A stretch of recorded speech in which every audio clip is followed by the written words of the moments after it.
Welcome to the If You Know You Grow podcast. My name is Chantel Braley, and I am going to be your host for the next however many minutes. This podcast has been created to help bring you behind the scenes of some incredible brands, hear some incredible stories, and make it so that it is no longer an if you know industry, because now it is all about if you know, you grow. Thank you so much for coming back this week to listen again to If You Know You Grow the podcast. I just want to say that now that we are a couple weeks in, I am overwhelmed by the support that I've been given in terms of the support that I've received, from positive feedback to, personal DMs and everything in between. And just so that I have almost felt overwhelmed by the positive response. And I think this is a really big sign to me that this is something, one, I should have started sooner, but it's giving me a lot of runway on where I want to go in the future with this. So every listen, share, comment, everything in between does not go unnoticed. And I cannot tell you how much I appreciate that. With that, also, if you do love this, please subscribe, because I think that is something that I'm learning helps the most. And I've got a lot that we hopefully will talk about in future episodes. Today is my first day actually recording in what I've made as my home studio. So look, we've already had some technology issues, and hopefully we'll be able to get through this episode without them. Thanks to my great friend Atia for helping me figure out what I actually needed to purchase. Now I need to figure out how to use it all. But today's episode is one of the most intimate ones that I've done so far. So I love that I'm doing it in an intimate setting that is my home. And hopefully this will be able to also help me be a little bit more agile with the content that I'm putting out. Today, I wanted to talk about the topic of resilience. You probably would have seen that and noticed that just from the subject. But resilience is something that I feel like people bring up a lot. And I don't necessarily think that it is used in the correct context, because when people bring up the concept of resilience, I feel as though they bring it up in this concept of being unshakable and being able to just push through the bullshit and, not getting frazzled. And whilst that's a part of being resilient, I don't think that resilience should be one of the key factors that we look for when we're looking for team or when we're looking for traits for people, because one, that resilience comes from the fact that they've ultimately dealt with something that they shouldn't have dealt with. They will only be resilient if they've had the time and resources to be able to, or maybe even awareness, to be able to invest in themselves to get past whatever that horrible thing was. And we should be, as, founders, brands, employers, HR, actually creating a safe space where an employee doesn't have to be resilient, but we can provide the employee with resources so that they feel supported, so that even if shit does hit the fan, they are okay and they are unshakable and they feel confident. The reason that this kind of came up is I've realized that resilient is actually something that people use so often to describe me. And a couple weeks ago, I was at an event, and, if you are the person that had this conversation with me, please don't think of this as a negative. It was just a realization that I had, and I felt that it was worth sharing. But I was at an event a couple weeks ago, and a couple hours into some of these events, everybody's on the champagne, they're having a great time, conversation's flowing, it's so much fun. But sometimes it means that people are a little bit more candid with what they say. And I actually had something horrible happen to me at an event 2 years ago, quite possibly around 2 years to when this will probably launch. My mom, who was already sick, who had terminal cancer, actually died about 20 minutes before I was supposed to go on stage on a panel for IPX, which is an event that's hosted by, a technology partner here in Australia. And I didn't know it at that time, but my response to the situation was actually a coping mechanism. It makes sense, going back to it. But when I got the news that my mom had passed, I read it, acknowledged it, but I didn't speak about it. I didn't tell anybody that it had happened. And I kind of went into this space of numb, and I was like, okay, well, let's just get through what we have to get through, which was going on stage, chatting about affiliate marketing. I probably had something to say around influencers and affiliates because I feel like that's a space I'm often asked about. But I had to get through that session. I then got off stage and I went to, one of the NH employees who is an incredible human being and has become, a really great, close person in my life. And she was the first person that I had told. And I don't know that I actually even cried at that moment. I think I was still absorbing. And I had a flight to go back to Brisbane that night. And I told a couple of other people. And I think I had a couple tears here and there. But, to be honest, this whole afternoon feels like an absolute blur. But what I do remember is getting through that entire afternoon, minimal tears, not wanting people to really know what was going on. And the second I got on the plane, it was a later evening flight, so one of the ones where they turn all the lights off. I just lost it. I cried. I cried so hard and so heavy. I actually felt so embarrassed for the person sitting next to me because I'm like, everyone on the plane can see I'm crying. They probably think that he's done something, even though I have no clue who this poor man is. And I was quite inconsolable. So I'm viewed as resilient because I had a life-altering moment where one of the people that I loved most passed and I had to get through something. And my response actually should have been, I'm going to step away because this panel is not the most important thing in my life. And I'm going to call my brother, I'm going to call my uncle, or I'm going to call somebody in my family who I can get through this with. But because I, at this point, and it's something I'm recovering from, am a chronic people pleaser, and because I feel as though I need to, perform at 120% all the time, I didn't allow myself to even absorb or take in a completely life-altering moment at all.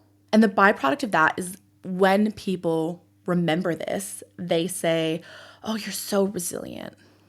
And for the longest time, I took it as this big compliment because I was like, fuck yeah, like I went through something, and it's not that that moment was horrible, but I went through losing a parent, which at 36 years old is really young to lose a parent. And, I lost this parent very tragically.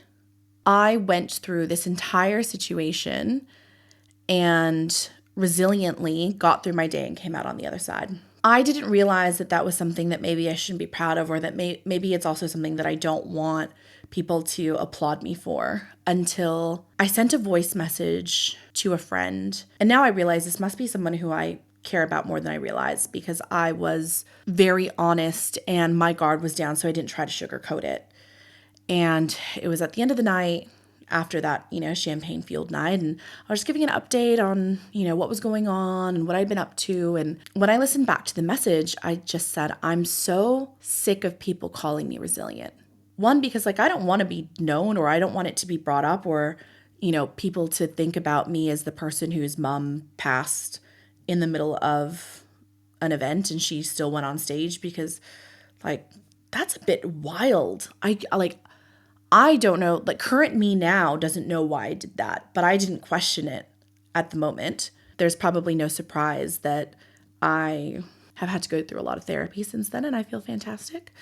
Or I feel regulated is probably what I should say. I do feel fantastic, but I think I feel a lot more regulated and a lot more clear on my values and my ideals. It was interesting to me that I admitted that, and I think I admitted that so candidly because I was a little bit tipsy and I was really tired, and I had had a couple big dates, and I was just sharing exactly how I was feeling at that time. And I didn't think anything of what I had said until about 24 hours later. This friend called me and I couldn't pick up the phone because I was flying, and they were just like, hey, I just wanted to check in to make sure you were okay. My camera has just died, so I will not have video for the remainder of this. And the friend calling to make sure that I was okay made me realize that I had said something that was so much heavier and had so much more gravity than I was giving it at that time, and actually impacted me so much more. And I think the word resilience has really stuck with me since then. So of course, you start picking up when that word is used in context, and it's kind of like, when you decide you want to buy this certain type of car and then you suddenly see that car everywhere. It's kind of the same phenomenon.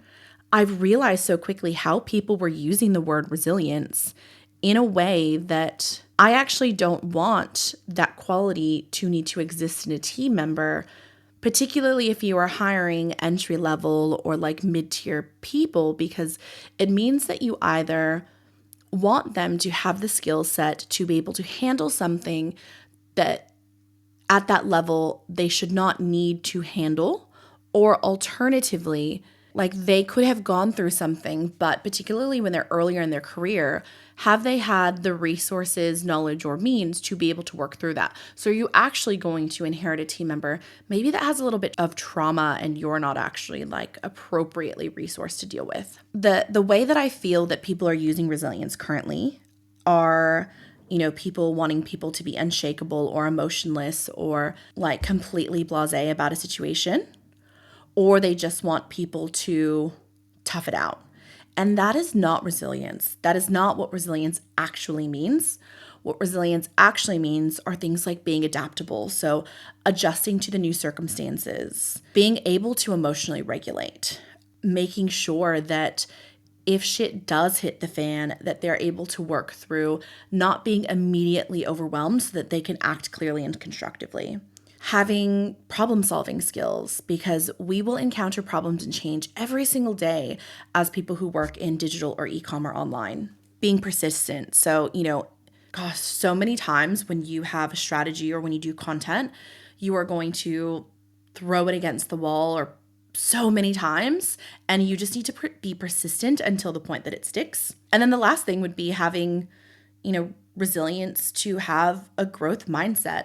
So many people right now are using excuses of the cost of living crisis, which I am not saying the cost of living crisis is not valid, but there are a lot of things in a lot of places where they're leaving money on the table and they're using the cost of living crisis as a reason as to why they're not being successful. So that is ultimately like, that is not being resilient. That is not somebody having a growth mindset. So if you are listening to this and you're wondering, like, what is the point of this? There's a couple things here. One, I challenge everybody to, when they want to bring a resilient person into their team, they consider whether or not they want that resilience because they are completely unprepared and they are poorly scoping a role in their team, and they want somebody who costs next to nothing but is going to bring the world. Or two, do you want somebody that's resilient because you have not created the processes, structure, and environment for somebody to thrive? I hate to say it, but often when I'm talking to people about team growth, when they use the word resilience, they are trying to negate one of those two situations. And you will not be successful with that. And I say that as somebody who is not a recruiter. I really value recruiters and I think that they do amazing work. But as somebody who has successfully hired, scoped, and recruited some of the teams that have had the highest tenure out of any of the businesses that I can think of. Now, I have had employees where either I made the wrong hire or I made the wrong judgment as to, the level or the scope of that role. But aside from those instances, which every single one has been a huge learning, I know that I'm really good at assessing what a business needs, what type of team member they need. And now I have my little secret sauce formula of how to hire. And anybody that I work with now, and at NH, we're so lucky that like we have done this so well that most of our employees are coming up onto their third year, which is huge considering the fact that the Gold Coast is quite a volatile market and there's lots of cool opportunities up. But also, everybody has grown to the absolute next level because there is zero expectation for these team members to be resilient because they are in a safe space. I was actually pranked this week by the NH team, and it was so funny because one of the employees who I've worked with for about 7 years at this point pranked me, and she got really emotional because she was acting as though a code had leaked that gave a bunch of people this huge percentage off. And, my instant response wasn't like, for fuck's sake, it was, what's going on? I can't help you if you don't tell me how to help you. And she is somebody that in the appropriate word of resilient, I would say is resilient because she is agile, she's adaptable, she's generally very emotionally regulated, which is why in the moment of her not being emotionally regulated, I instantly went into how can I support you mode because it was so out of character, but of course it was a prank. Like, she's somebody who I would say is resilient. I wanted to share this because people often use my resilience, and it's something I'm often complimented on. And I love that you value and you see that side of me. But the tough stuff that I've gone through in my life, I don't want to hire somebody because they've also gone through it, because I wish I didn't go through it. And yes, it's made me who I am, but I don't think that it is what has given me the talent that I have. It's actually just given me the trauma that I've had, that I've then had to spend a lot of time, money, and resources in order to get through, in order to actually be the best version of me.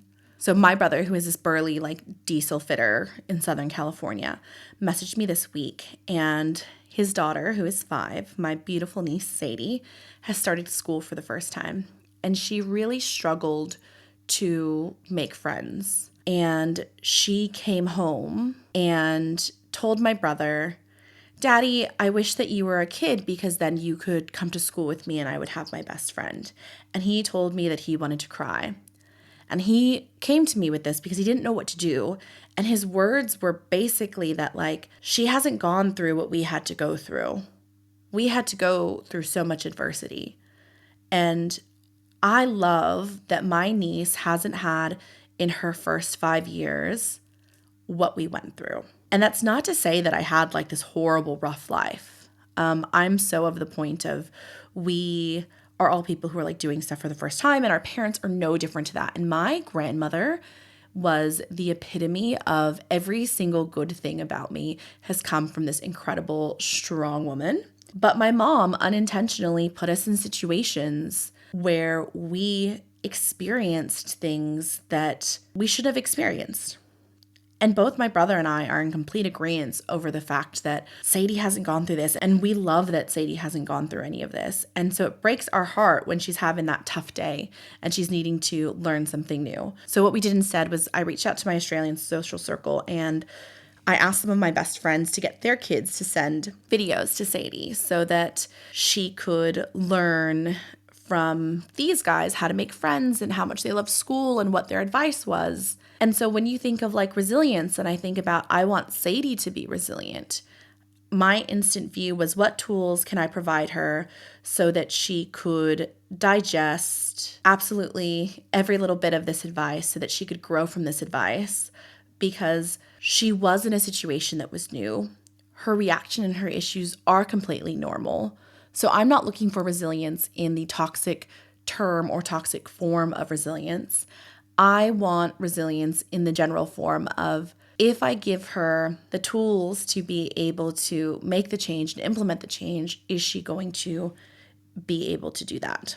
So before we wrap up this episode, because I do know that this episode is very much mindset-y, so I wanted to give some tips on how to build resilience. So the first one is shifting your mindset. So we will often talk about a growth mindset, and I think that is something that is so normal and so fundamental for people who work in either startups or early phase business or entrepreneurs. You have a growth mindset. But the advice I have is to reframe your setbacks. So instead of things like I failed, it is, I've learned that this doesn't work and I'm going to make a change from it. The next thing is to build self-awareness. So notice what your triggers are and how you typically respond to those triggers. I actually really loved wearing a Whoop for a period of time because I noticed who literally like raised my heart rate. I noticed the people who were triggering me. And whilst that's like a really small level of self-awareness, having self-awareness as somebody in business is incredibly critical, because often you stand in your own way. And if you can be a self-aware person, then you're going to be able to also take on constructive feedback and really be able to analyze where you have opportunities for growth. The next one that I had to learn the hard way, which again, we talk about resilience. I've had lots of health issues. Like, we can joke about the time that I did a keynote with a broken ankle, which has happened, which many of you guys have witnessed. But this note is like, look after your body. So things that have completely optimized and changed my life are consistent sleep, a really strong supplement routine, the appropriate types of movement, like meditation. Those are all things that have actually made me resilient, as opposed to instead making me somebody who just pushed through. Set healthy boundaries. So protect your energy from toxic people, from toxic environments, from burnout. I've already spoken before about how you can't pour from an empty cup, but you need to have boundaries so that you don't get back into the space of toxic habits. Another tip to build resilience is investing in relationships. So again, it goes back to those 5 closest people that you have, investing in your team. So this is not, getting everybody Uber Eats, which I think is still really valuable and people love that because it's a really nice thing to do.